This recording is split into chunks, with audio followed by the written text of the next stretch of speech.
வணக்கம். தமிழாளி தொலைக்காட்சி செய்திகள் வாசிப்பவர் கமலா ஜெகதீஸ்வரன். முதலில் தலைப்புச் செய்திகள். கட்நாயக்கா சர்வதேச விமான நிலையத்தில் பல விமானங்கள் தாமதம். இறக்குமதி செய்யப்பட்ட சொகுசு வாகனங்கள் வெளியான அறிக்கையினால் உரிமையாளர்களுக்கு சிக்கல். ஈரான் வரம்பு மீறி செயல்படுகின்றது.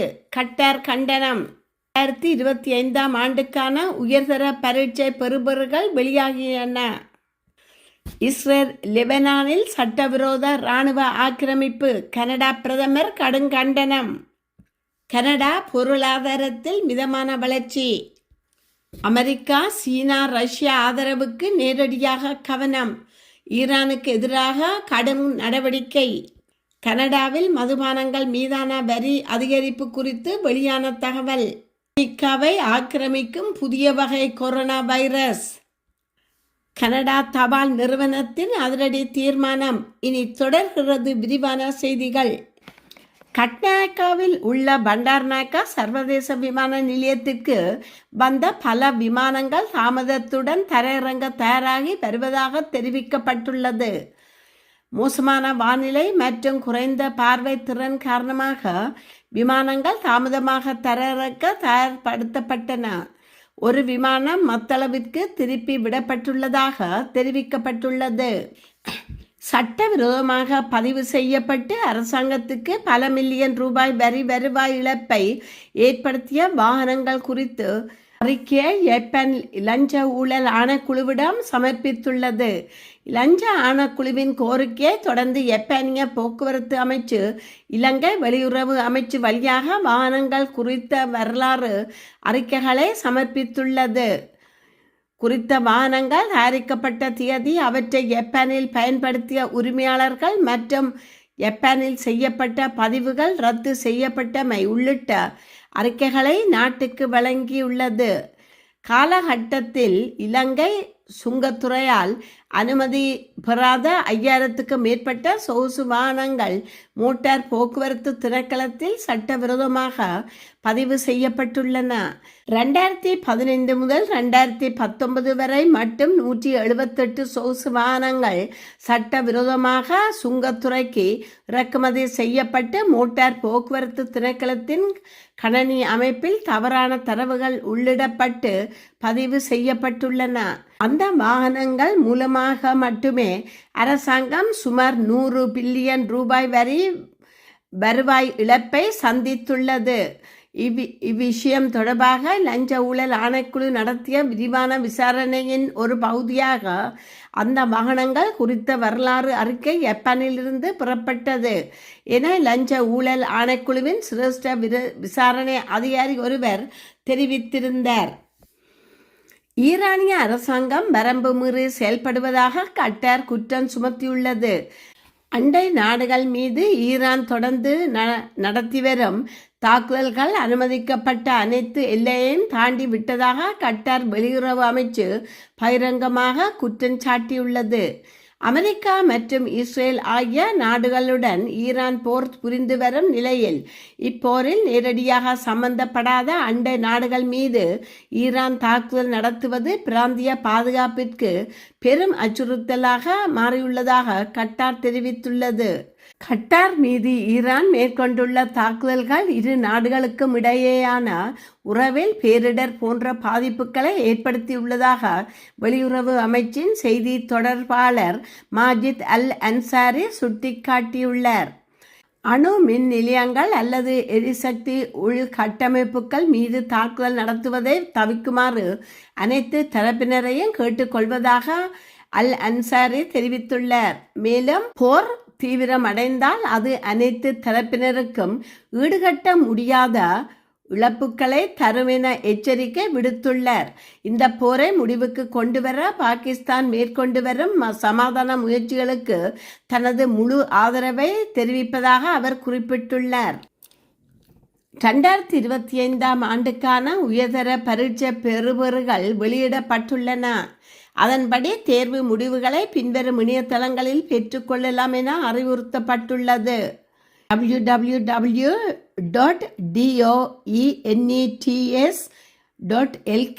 குறித்த பரீட்சையில் மொத்தம் 2,81,810 விண்ணப்பதாரர்களில் 1,76,527 பேர் பல்கலைக்கழக நுழைவுத் தேர்வுக்கு விண்ணப்பிக்க தகுதி பெற்றவர்.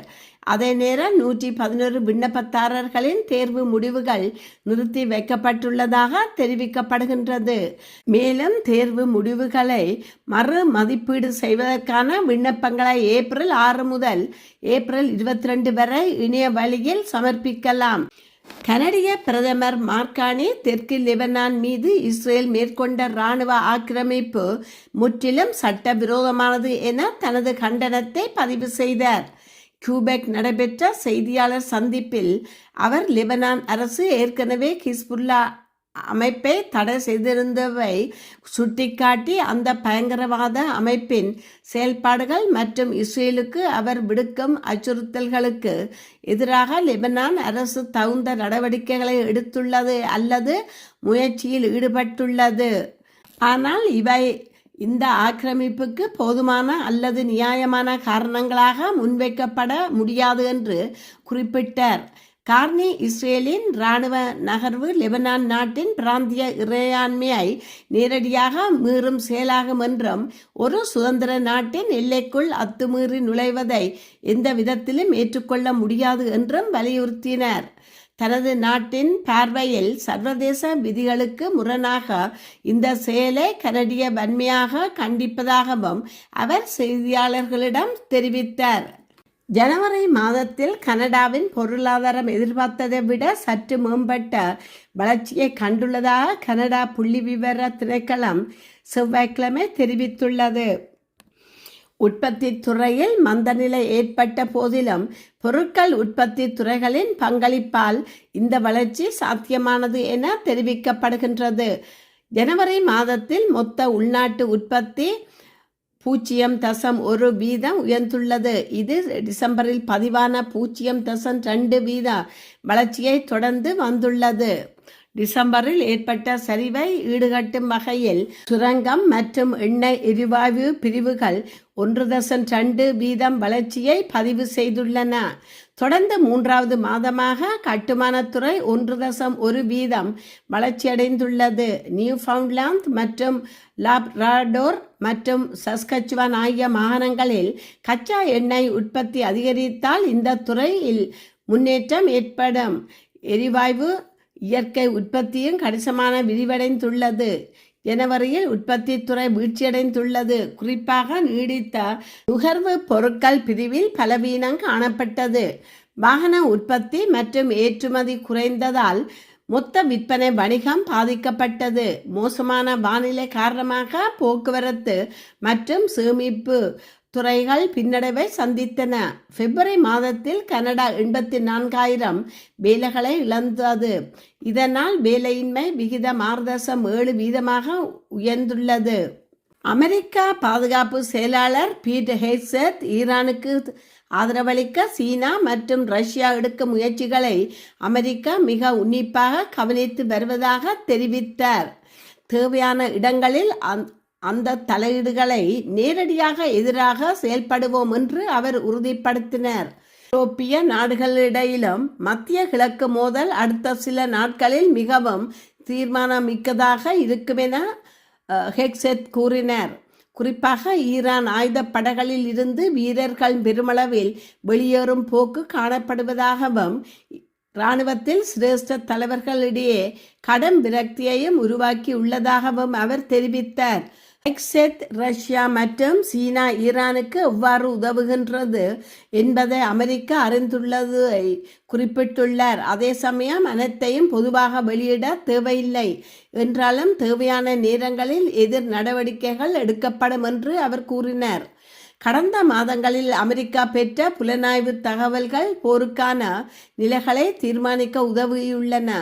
ஹெக்ஸெத் மேலும் கடந்த சனிக்கிழமை மத்திய கிழக்கு பிராந்தியத்தை நேரடியாக பார்வையிட்டு ஈரானுக்கு எதிரான முன்னெடுக்கப்பட்ட இராணுவ நடவடிக்கைகளின் முன்னேற்றத்தை அவதானித்ததாக தெரிவித்தார்.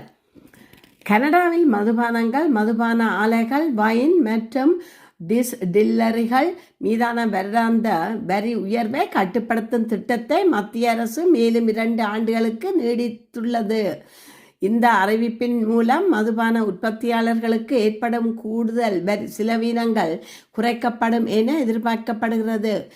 பொதுவாக கனடாவில் மதுபானங்கள் மீதான கலால் வரி எக்ஸஸ் டெக்ஸஸ் ஒவ்வொரு ஆண்டும் ஏப்ரல் 1 வரை பணவீக்கத்திற்கு ஏற்ப உயர்த்தப்படுவது வழக்கம். ஆனால் அரசாங்கம் கடந்த 2023ஆம் ஆண்டு முதல் இந்த வரி உயர்வை தற்காலிகமாக 2% கட்டுப்படுத்தியது.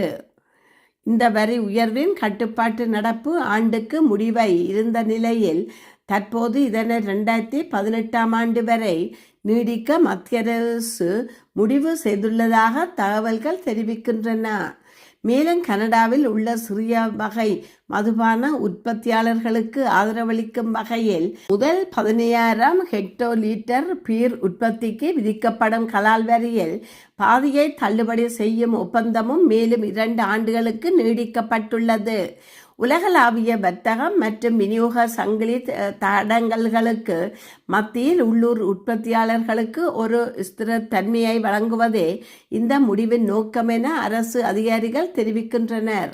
குறிப்பாக இந்த கோடையில் கனடாவில் நடைபெறவுள்ள பீபா உலக கோப்பை கால்பந்து போட்டியின் மதுபானங்களுக்கான தேவை அதிகரிக்கும் என கருதப்படுவதால் இந்த வரி சலுகை உற்பத்தியாளர்களுக்கும் பெரும் நிம்மதியை அளிக்கும்.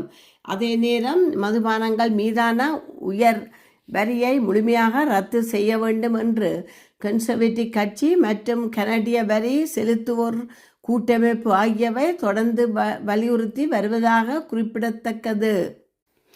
கனடாவில் நீண்ட காலமாக நடைமுறையில் இருந்து வரும் வீடு வீடாக சென்று தபால் வழங்கும் சேவை டோர் டு டோர் டெலிவரி விரைவில் நிரந்தரமாக நிறுத்தப்படலாம் என தெரிகிறது.